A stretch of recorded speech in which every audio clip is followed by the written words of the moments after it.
speaking to cats is to you." Tef shrugged, smiling. "You're Lord Bertaud's daughter. You don't need to worry about being useful.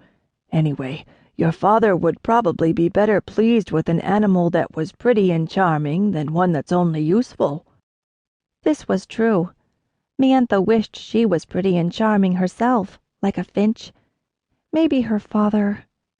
But she moved her hand too suddenly then, and the bird flew away with a flash of buff and purple, and she forgot her half-recognized thought. When Mienthe was 9, a terrible storm came pounding out of the sea into the delta. The storm uprooted trees, tore the roofs off houses, flooded fields, and drowned dozens of people who happened to be in the path of its greatest fury. Among those who died were Mienthe's brother, and, trying to rescue him from the racing flood, her father. Mienthe was her father's sole heir. Tef explained this to her. He explained why 3 uncles and 5 cousins, none of whom Mienthe knew, but all with young sons, suddenly appeared and began to quarrel over which of them might best give her a home. Mienthe tried to understand what Tef told her, but everything was suddenly so confusing. The quarrel had something to do with the sons, and with her. "I'm to go live with one of them? Somewhere else?" she asked anxiously. "Can't you come too?" "No, me," Tef said, stroking her hair with his big hand. "No, I can't. Not one of your uncles or cousins would permit that. But you'll do well, do you see? I'm sure you'll like living with your Uncle Telenis." Tef thought Uncle Telenis was going to win the quarrel. "You'll have his sons to play with, and a nurse who will stay longer than a season, and an aunt to be fond of you." Tef was right about one thing. In the end, Uncle Telenis vanquished the rest of the uncles and cousins. Uncle Telenis finally resorted to the simple expedient of using his 30 men at arms, no one else had brought so many, to appropriate Mienthe and carry her away, leaving the rest to continue their suddenly pointless argument without her. But Tef was wrong about everything else. Uncle Telenis lived several days' journey from Camus, where Mienthe's father's house was, in a large high-walled house outside Tiefenauer. Uncle Telenis's house had mosaic floors and colored glass in the windows, and a beautiful fountain in the courtyard.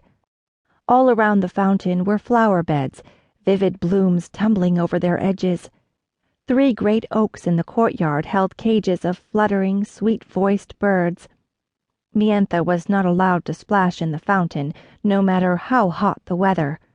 She was allowed to sit on the raked gravel under the trees, as long as she was careful not to tear her clothing, but she could not listen to the birds without being sorry for the cages. Nor, aside from the courtyard, were there any gardens. The wild delta marshes began almost directly outside the gate, and ran from the house all the way to the sea. The tough salt grasses would cut your fingers if you swung your hand through them, and mosquitoes whined in the heavy shade. "Stay out of the marsh," Aunt Urin warned Mienthe. "There are snakes and poisonous frogs and quicksand if you put a foot wrong. Snakes, do you hear? Stay close to the house. Close to the house. Do you understand me?" That was how she usually spoke to Mienthe, as though Mienthe were too young and stupid to understand anything unless it was very simple and emphatically repeated. Aunt Urin was not fond of Mienthe. She was not fond of children generally, but her sons did not much regard their mother's temper. Mienthe did not know what she could safely disregard and what she must take care for.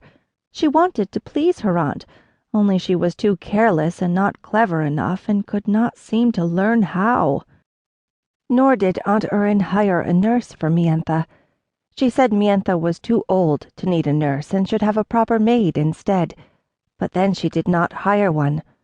2 of Aunt Urin's own maids took turns looking after Mienthe instead, but she could see they did not like to.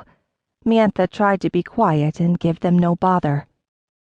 Mienthe's half-cousins had pursuits and friends of their own. They were not in the least interested in the little girl so suddenly thrust into their family, but